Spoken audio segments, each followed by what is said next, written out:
नमस्कार, मैं हूं आपके साथ विशाल कालरा। दिल्ली में दंगे की दहशत मासूम बच्चों के मन में कुछ इस तरह से समा गई है कि वो इसे कभी भूल नहीं पाएंगे। कुछ बच्चों का सामना दंगाइयों से हुआ तो कुछ बच्चों ने घर में रहकर दंगे के इस डरावने शोर को सुना है। लेकिन सबसे ज्यादा असर बच्चों के मन पर इस बात को लेकर हुआ कि दंगे में उनका स्कूल तबाह हो गया। हिंसा प्रभावित इलाकों में कई स्कूल और कोचिंग सेंटर जला दिए गए। स्कूल अब अनिश्चित काल के लिए बंद हैं और बच्चों का भविष्य भी अनिश्चितताओं से घिरा हुआ है। बच्चों का एडमिशन कहां होगा? बच्चों के स्कूल कब तक पहले की तरह चमचमाते फिर नजर आएंगे? बच्चों की पढ़ाई के नुकसान की भरपाई कैसे होगी? ये सवाल अब बच्चों के साथ साथ उनके अभिभावकों के मन में भी।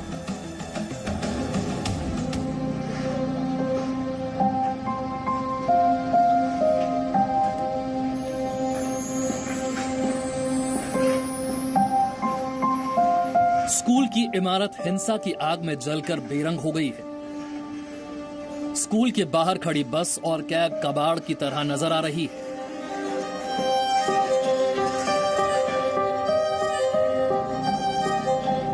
स्कूल के भीतर डरावनी तस्वीरें हैं। क्लासरूम बर्बाद हो चुके हैं। कंप्यूटर जल गया, प्रोजेक्टर जल गया, बच्चों का डेस्क बेंच सब बर्बाद हो गया। दिल्ली के ब्रिजपुरी इलाके का यह अरुण मॉडर्न पब्लिक स्कूल है। दंगों में तोड़फोड़ और आगजनी करने वालों का चाहे कोई भी धर्म हो, लेकिन छोटे छोटे बच्चों से उनकी क्या दुश्मनी हो सकती है। स्कूल के अंदर भी आप देखिए कि बहुत बुरी तरह से तोड़फोड़ आगजनी की हुई है। हम आपको इस स्कूल के अंदर लेकर के चलते हैं और यहाँ की तस्वीर दिखाते हैं। नर्सरी से 12वीं तक के इस स्कूल को देखकर अंदाजा होता है कि दंगे के वक्त यहाँ कितनी भयानक आग भड़की होगी। 25 फरवरी की शाम 4 बजे यहाँ दंगाइयों की एंट्री हुई। संयोग अच्छा था कि उस दिन स्कूल में छुट्टी थी।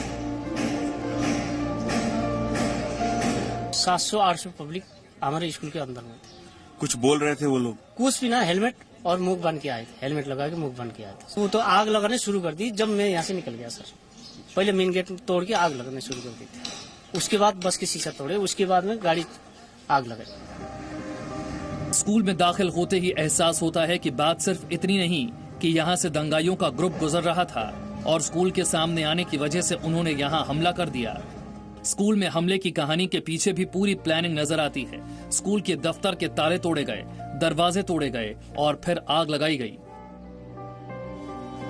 चारों तरफ से घुसे हैं, उधर से भी घुसे हैं, ऊपर से भी आए हैं, तोड़फोड़ करना स्टार्ट किया। उनके हाथ में तेल पेट्रोल की कैनें थी जिससे पूरा स्कूल जला दिया गया है। आप यहाँ पर क्या है मैम? ये क्या था यहाँ पे? ये पूरा सर ये यहाँ पे मेरा फीस काउंटर हुआ करता है। नेक्स्ट यहाँ पे प्रिंसिपल मैम का ऑफिस है। स्कूल के पंखे मोड़ दिए गए, कंप्यूटर लैब को निशाना बनाया गया ताकि स्कूल के मालिक को बड़ा नुकसान पहुंचाया जा सके। सारे कंप्यूटर्स वगैरह जितने भी थे, कम से कम 50 कंप्यूटर हमारे यहाँ पे थे, वो सारे डैमेज हो चुके हैं, सारे जला दिए गए हैं। ये है कंप्यूटर, ये वो कंप्यूटर्स हैं जिनमें बच्चे भविष्य की योजनाएं हैं, जो उनकी पढ़ाई है वो उसको देखते थे। दंगाइयों ने स्कूल के हर कमरे को चेक किया, हर जगह पेट्रोल डालकर आग लगाई, प्रोजेक्टर टीवी सब जला दिए। छोटे बच्चों की स्मार्ट क्लासेस यहाँ पे है और आप देख सकते हैं कि ये पूरा प्रोजेक्टर है। ये पूरा प्रोजेक्टर यहाँ से सब जला दिया गया है। यहाँ पे छोटे बच्चे बड़े खुश होके डोरेमोन, नोबिता और उनकी स्टोरियां सुना करते थे, पिक्चर्स देखा करते थे। स्कूल के भीतर बच्चों की किताबें रखी थी। दंगाइयों ने उन किताबों को भी अलमारी समेत जलाने की कोशिश की। बच्चों की किताबों से भला किसी को क्या दुश्मनी हो सकती है? मासूम बच्चों से भला किसे नफरत हो सकती है? समझ पाना मुश्किल है।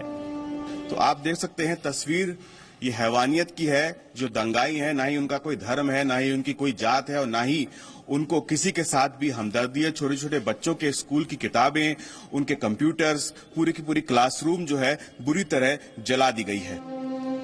स्कूल का हर कमरा पूरी तरह से तबाह हो चुका है। न जाने इस स्कूल को ठीक करवाने में कितना वक्त लगेगा। तब तक ये स्कूल बंद रहेगा।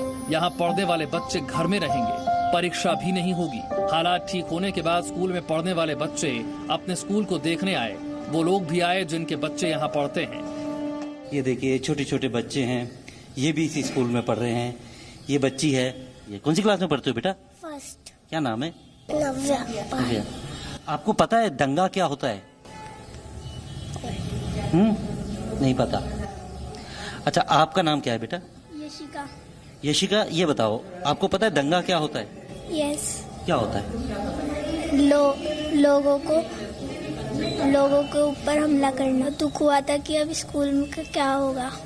कहाँ पढ़ोगे अब आप बैठ के? इसी स्कूल में पढ़ेंगे, पेपर भी देंगे। इन बच्चों को अब से पहले नहीं पता था कि दंगा क्या होता है, लेकिन अब दंगा शब्द एक डरावने शब्द के तौर पर इनके दिल में मौजूद है। इस स्कूल में सभी धर्मों के बच्चे पढ़ते हैं, सभी एक साथ बैठते हैं, लेकिन नफरत फैलाने वालों ने ऐसे शिक्षा के मंदिर को भी नहीं छोड़ा। बहुत बुरी हालत थी, बहुत बुरी हालत है। बसें जली हुई थी, बहुत खराब था। और स्कूल का देखकर तो बहुत दुख हो रहा है। हमारा फ्यूचर बर्बाद हो चुका है। आप देख सकते हैं क्या स्कूल की हालत है, और हमें बड़ा वो हो रहा है इस बात का। हमारी बहुत सब कुछ पूरे स्कूल में सब जल चुका है। अब हम सोच रहे हैं कि आगे क्या होगा। बच्चों के पेरेंट्स के मन में बच्चों का भविष्य खराब होने का डर सता रहा है। मार्च में नया सेशन शुरू होने वाला था, लेकिन क्या होगा किसी को इसका ठीक से नहीं पता। बहुत कठिनाई, ऐसा लग रहा है कि अब क्या होगा बच्चों का, हमें खुद नहीं समझ में आ रहा हम क्या करें। हम इतने खुशी से रह रहे थे, इतने अच्छे से रह रहे थे, और एकदम से ऐसा हुआ है ना, इतनी दहशत बैठ गई है ना मन में बहुत ज्यादा। स्कूल की तरफ से भरोसा दिया गया कि स्कूल को ठीक करने के लिए तेजी से काम हो रहा है, सब कुछ पहले की तरह हो जाएगा। अश्विनी गुप्ता के साथ प्रमोद शर्मा, जी मीडिया, दिल्ली।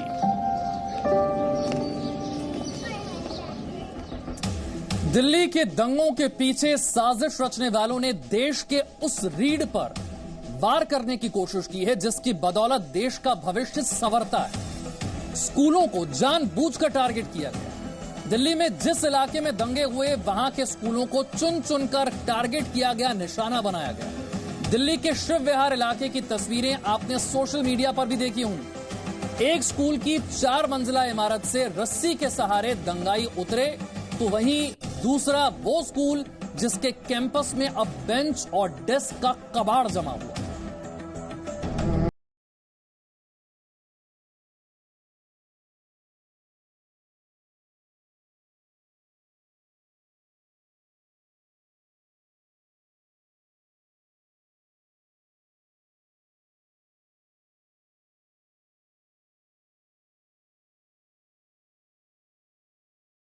दो स्कूल आसपास थे, मतलब एक ये स्कूल है और एक वो जो बिल्डिंग आपको दिख रही है वो भी एक स्कूल ही है।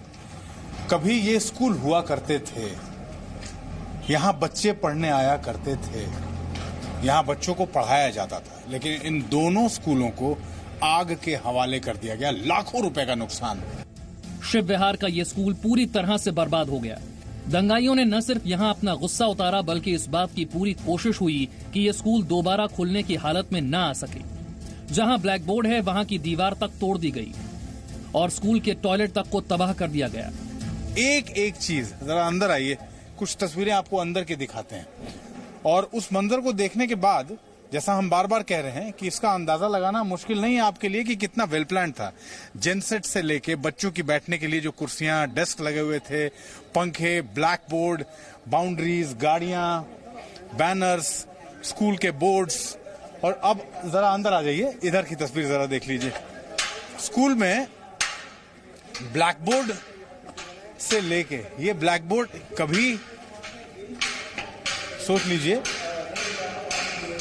ये स्कूल हुआ करता था। दंगे की आग में बच्चों का रिकॉर्ड भी जल गया।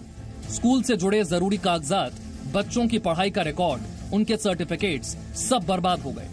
स्कूल के स्टाफ और टीचर्स डरे हुए हैं कि अब स्कूल दोबारा कैसे शुरू हो सकेगा। पर्सनली बहुत नुकसान है, हम लोग बहुत डरे हुए हैं। हम जानते हैं कि हमें अपनी जिंदगी, जिन बच्चों को हमने पढ़ाया इतने सालों, और आज हमारे पास कुछ नहीं है उन बच्चों को पढ़ाने के लिए, उनको कुछ शिक्षा देने के लिए। जो लोग करके चले गए, न जाने उन्होंने हमें इमोशनली, फाइनेंशियली हर तरीके से तोड़ दिया है। शब्द नहीं है इस टाइम। आप खुद देख सकते हैं हमारे स्कूल के हालात क्या है, और हम क्या करें क्या ना करें कुछ समझ में नहीं आ रहा है। स्कूल में दीवारों के अलावा कुछ नहीं बचा। स्कूल में मरम्मत का काम शुरू हो गया है। दिल्ली के शिव विहार इलाके में डीआरपी स्कूल को भी दंगाइयों ने बर्बाद कर दिया। 10 साल का एक बच्चा यहाँ अपने स्कूल का हाल देखने आया तो बहुत मायूस हो गया। ये आपकी क्लास थी, इसमें आप पढ़ते थे, तो इसमें क्या अंदर डेस्क लगी हुई थी सारी? यहाँ पे लॉकर का सामान रखा रहता था। अच्छा, लोगों का सामान यहाँ पे रखा रहता था, उसको जला दिया गया है। आप देखिए यहाँ पर एक बॉक्स है, इसके अंदर सामान था, उसको जला दिया गया है। बच्चे को यकीन नहीं हो रहा कि यह वही स्कूल है जहां वो सालों से पढ़ाई कर रहा था।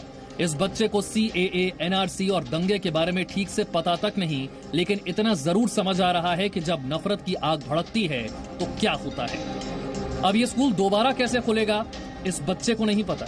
दिल्ली के सैकड़ों बच्चों की हालत ऐसी ही है। उन्हें समझ नहीं आ रहा कि उन्होंने या उनके स्कूल ने किसी का क्या बिगाड़ा था। तो ये दंगे हुए हैं, इनका सबसे ज्यादा असर बच्चों पर पड़ा है। जो स्कूली बच्चे हैं, जो अपनी पढ़ाई करते हैं, अपने भविष्य को बनाने की कोशिश करते हैं, सबसे ज्यादा असर दंगों का इन्हीं बच्चों पर पड़ा है। इसमें हर कोई आपको पढ़ने वाले मिलेंगे, छोटे बच्चों से लेकर आपको हाई स्कूल और इंटर के बच्चे जो अपनी परीक्षा की तैयारी कर रहे थे, क्योंकि बोर्ड एग्जाम्स इन दिनों चल रहे हैं, उनकी शिक्षा पर बड़ा असर पड़ा है इन दंगों से। कई परीक्षाएं रद्द हो गई हैं, स्कूल बंद हो गए हैं, और सबसे बड़ी बात यह है कि इस डर और खौफ के माहौल में बच्चे तैयारी कैसे करेंगे। दिल्ली के खजूरी खास इलाके में दंगा हुआ और वहां के बच्चों की पढ़ाई अब अनिश्चितताओं से घिरी है। क्या नाम है आपका? निशांत कौशिक। निशांत कौशिक, क्या हुआ था? अभी आप किस क्लास में हैं और किस चीज की पढ़ाई कर रहे थे, और आपकी परीक्षाओं पर कितना असर पड़ रहा है इन दंगों से? मैं 12th क्लास में हूँ और मैं साइंस स्ट्रीम से पढ़ाई कर रहा था। 24 तारीख से हमारे पेपर हुए थे। उस दिन फिजिकल एजुकेशन का पेपर था, तो उस टाइम पर भी वहाँ पर दंगे फैले हुए थे। हमें निकाला, जब स्कूल से हमारी छुट्टी हुई थी, पेपर हमारा खत्म हुआ था, तो हमें निकाला जा रहा, तो पुलिस वालों ने हमें वहाँ से मिलकर निकाला था। पथराव बहुत ज्यादा हो रहा था, वहाँ पर दंगे बहुत ज्यादा फैलते। अब आगे जाके एक पेपर तो पोस्टपोन हो चुका है, 27 तारीख का इंग्लिश का। 2 तारीख का हमारा पेपर है। 2 तारीख को अब डर ये हो रहा है कि अगर हम वहाँ पर जाते हैं तो दंगे दोबारा ना हो जाए, अगर नहीं जाते हैं तो अपना साल बर्बाद करें। क्या नाम है आपका? मेरा नाम श्वेता है। श्वेता, आप किस क्लास में पढ़ती हैं? मैं 10th क्लास में पढ़ती हूँ। 10th क्लास में। आपकी परीक्षाएं चल रही हैं? यस। अभी क्या स्थिति है? अभी तो हमारे सारे के सारे जो पेपर आने वाले वो सारे के सारे पेपर कैंसिल हो गए हैं, क्योंकि वो जो दंगा चल रहा है, इसकी वजह से हमारे सारे के सारे पेपर कैंसिल कर दिए गए हैं। कितने पेपर अभी बचे हैं? अभी तो पेपर स्टार्ट ही नहीं हुए, अभी तो स्टार्ट होंगे और उसमें से अभी पता भी नहीं है कब तक होंगे। कितने मार्च से स्टार्ट होने थे? 7 मार्च से। अभी कैंसिल हुआ है, क्या बताया स्कूल वालों ने? अभी तो फिलहाल कुछ नहीं पता चल रहा है कि होगा भी। पढ़ाई के लिहाज से फरवरी का महीना बेहद अहम है, क्योंकि मार्च में ही परीक्षा होती है। बोर्ड एग्जाम शुरू हो चुके थे। कई छात्र दंगे की वजह से परीक्षा नहीं दे सके। दहशत के माहौल में परीक्षा की ठीक से तैयारी करना और परीक्षा देना मुश्किल है। क्या नाम है आपका? कोमल। कोमल, आप किस क्लास में हैं? 10th। किस स्कूल में पढ़ती हैं? हमारा सीनियर सेकेंडरी स्कूल में। अच्छा, क्या कितना असर पड़ रहा है आप लोगों के ऊपर इन दंगों के बाद? हमारे इस पेपर, जो हमारा पेपर आने वाला था, इस पर तो बहुत ज्यादा असर पड़ गया है। हमें तो ये डर लग रहा है कि होली के बाद जो हमारा मैथ्स का जो मेन पेपर है उस पे क्या होगा, कि हमारा होली के बाद हम जा पाएंगे कि नहीं जा पाएंगे। लक्ष्मी नगर सेंटर गया है, उधर तो और ज्यादा डर है। आपका क्या नाम है? प्रिया। प्रिया। प्रिया, आप किस क्लास में हैं? 10th में। किस स्कूल में पढ़ती हैं? C2 यमुना विहार। C2 यमुना विहार में। क्या कहना चाहेंगे, आपकी पढ़ाई पर कितना असर पड़ रहा है? मेरी पढ़ाई पे बहुत असर पड़ा है, क्योंकि हमारे 2 पेपर पहले भी कैंसिल हो चुके हैं और अब 4 तारीख का कह रहे हैं कि पेपर होगा, पर टीचर कह रही है कि नहीं होगा।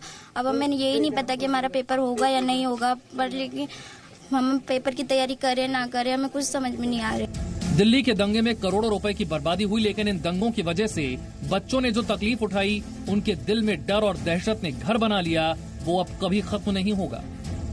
विशाल पांडे और अश्विनी के साथ अमित प्रकाश, जी मीडिया, दिल्ली। दिल्ली में दूसरे राज्यों से बच्चे परीक्षाओं की तैयारी करने के लिए भी आते हैं। दिल्ली में कई कोचिंग सेंटर हैं जहां पढ़कर बच्चे नौकरी पाने के लिए तैयारी करते हैं। दिल्ली के भजनपुरा इलाके में भी कई ऐसे कोचिंग संस्थान हैं जहां स्कूल बच्चों से लेकर कॉलेज और नौकरी की परीक्षाओं की तैयारी करने वाले छात्र पढ़ाई करते हैं।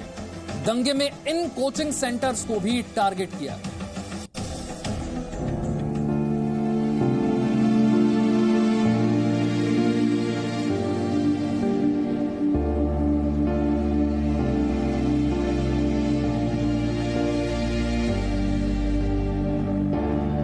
दिल्ली का भजनपुर इलाका इन दिनों वीरान है। जिन सड़कों पर छात्रों की भीड़ लगी रहती थी, अब वहां सन्नाटा है। पुलिस फोर्स तैनात है। कोचिंग सेंटर्स के बाहर ताला लटक रहा है। कुछ पूरी तरह बर्बाद हो चुके हैं, कुछ के कांच टूटे हुए हैं। भजनपुरा में रहने वाले एक छोटे से बच्चे के मन में दहशत की वो यादें अब भी ताजा हैं। जब आगे से पत्थर और आ रहे थे और बहुत से डंडे भी गिरे जा रहे थे, तो फिर हमारे घर में बहुत धुआं हो रहा था। तो फिर बहुत सफोकेटेड फील होने पे मम्मी ने पहले मुझे नीचे फेंका था वहां से, और नीचे कैच करा था, और फिर इसे मैंने कैच करा था, और फिर ये बहुत रो रहा था। तो फिर इसे चुप कराया था, बोला था कि मम्मी पापा आ जाएंगे। ये दबादब रो ही रहा था और इसे गले लगा के साथ कराया। फिर डर बहुत लग रहा था उस टाइम पर, वो एक्सप्रेस नहीं कर रहा था। अब आप आज स्कूल गए हो बहुत दिनों बाद, तो आपके दिमाग में वो अभी भी डर है कहीं ना कहीं कुछ ना कुछ? हाँ, मेरे को अब भी वो डर लग रहा है कि कुछ दोबारा हो सकता है। दिल्ली के भजनपुरा के इन कोचिंग सेंटर्स में 20,000 से ज्यादा बच्चे पढ़ते हैं। दूसरे राज्यों से यहाँ आकर पढ़ने वाले बच्चे दंगे के दौरान अपने घर लौट चुके हैं। इलाके के रहने वाले लोग बताते हैं कि यहाँ दंगाइयों ने कैसा उत्पात मचाया था। उसके दिमाग में इतना मेंटली हरेसमेंट हो गया भैया, शायद ये लाइफ में जल्दी से तो निकल नहीं सकता। इतना ज्यादा मतलब कि रात को जब हम घर आए तो बच्चे यहाँ सोने के लिए तैयार नहीं थे। बच्चों को 2 दिन के लिए हमने घर से बाहर भेजा है, हम सब घर छोड़ के यहाँ से चले गए। दंगाई जब इस इलाके में पहुँचे थे तो उस वक्त कोचिंग सेंटर्स में बच्चे मौजूद थे। अचानक पथराव शुरू हो गया। बच्चों को किसी तरह से मौके से निकाला गया। दंगाइयों ने नीचे खड़ी गाड़ियों में आग लगा दी और कोचिंग पर पथराव किया। लोग यहाँ से 6 बजे में फोर्स नहीं निकाला है। हम लोग इतने डर गए थे उस टाइम पे कि फोर्स हमें बोल रही है कि मैम नीचे आइए, हम खड़े हुए आपकी रक्षा के लिए। हम इतनी हालत खराब हो गई थी, हम लोग नीचे नहीं आ रहे थे। हम सामने छत पे जाओ, जान को खतरा है। पेरेंट्स फादर हमारे घर से निकले हुए, हमें इतना डर लग रहा था उस टाइम पे। हमारी इतनी भी हिम्मत नहीं थी कि हम फोर्स के साथ निकल के हम अपने घर भी चले जाए। ये उस टाइम पे स्थिति कर रखी थी इन लोगों ने। कोचिंग में पढ़ाने वाले टीचर्स और कोचिंग सेंटर्स के मालिकों को अब खुद के भविष्य की चिंता सता रही है। उन्हें उम्मीद है कि जल्द ही हालात पूरी तरह सामान्य होंगे और एक बार फिर यहाँ बच्चों के भविष्य को बेहतर बनाने की कोशिशें रंग लाएंगी। बहुत ज्यादा खराब हो चुका है। 15-16 बच्चे अंदर बैठे हुए थे, स्टाफ था लगभग। हम सब बहुत ज्यादा परेशान थे। ठीक है जी, उन सभी बच्चों को लेके पहले फर्स्ट फ्लोर पे गए, फिर बगल वाले छत से निकलते हुए कहीं बैक डोर से निकल के बच्चों को हमने कहीं सेफ जगह पर। तो पत्थरबाजी हो रही थी, क्या था? जैसे बिल्डिंग जली हुई है पास वाली, साथ का इंस्टीट्यूट जला दिया गया है, उस वक्त क्या चल रहा था दिमाग?